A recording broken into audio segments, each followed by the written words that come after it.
পৃথিবীর মায়া কাটিয়ে তিনি এখন মাটির বিছানায় চিরনিদ্রায় শায়িত। যে মানুষটি তার কর্ম আর প্রতিবাদী কণ্ঠ দিয়ে অসংখ্য মানুষের হৃদয়ে জায়গা করে নিয়েছিলেন, সেই ওসমান হাদি আজ ধরাছোঁয়ার বাইরে। গোধূলির আলো মিলিয়ে যাওয়ার মতোই তিনিও বিদায় নিলেন সবার মাঝ থেকে।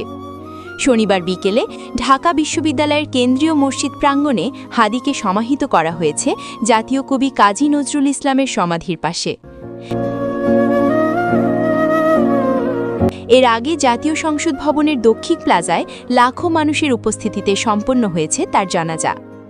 হাদির এই বিদায় ছুঁয়ে গেছে কোটি মানুষের হৃদয়, যার প্রতিফলন ঘটেছে জনপ্রিয় ইসলামিক আলোচক মাওলানা মিজানুর রহমান আজহারীর এক আবেগঘন বার্তায়।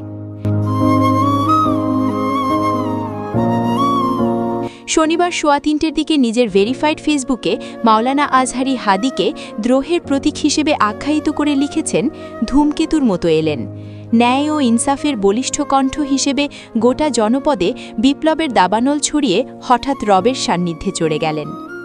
তিনি হাদির মৃত্যুকে সাধারণ কোনো মৃত্যু নয়, বরং দেখেছেন এক পরম সৌভাগ্য হিসেবে। জুমার নামাজের পর গুলিবিদ্ধ হওয়া এবং ঠিক এক সপ্তাহ পর জুমার রাতে শাহাদাত বরণ করাকে তিনি মনে করেছেন আসমানি অভ্যর্থনার ইঙ্গিত হিসেবে। আজহারীর মতে হাদির মতো দেশপ্রেমিক, আধিপত্যবাদ বিরোধী এবং ধর্মীয় মূল্যবোধ সম্পন্ন তরুণরাই আগামীর বাংলাদেশের প্রকৃত শক্তি। কোটি মানুষের চোখের জল আর দোয়ায় সিক্ত এ বিদায় প্রমাণ করে হাদি সাধারণ মানুষের হৃদয়ের কতটা গভীরে স্থান করে নিয়েছেন। গত 12ই ডিসেম্বর বিজয়নগরে ঘাতকের গুলিতে আহত হওয়ার পর সিঙ্গাপুরে চিকিৎসাধীন অবস্থায় গত বৃহস্পতিবার না ফেরার দেশে চলে যান শরীফ ওসমান হাদি। আজহারীর ভাষায়, শরীরী উপস্থিতিতে হাদি আর না থাকলেও তার ত্যাগ আর আদর্শ বেঁচে থাকবে প্রজন্ম থেকে প্রজন্ম।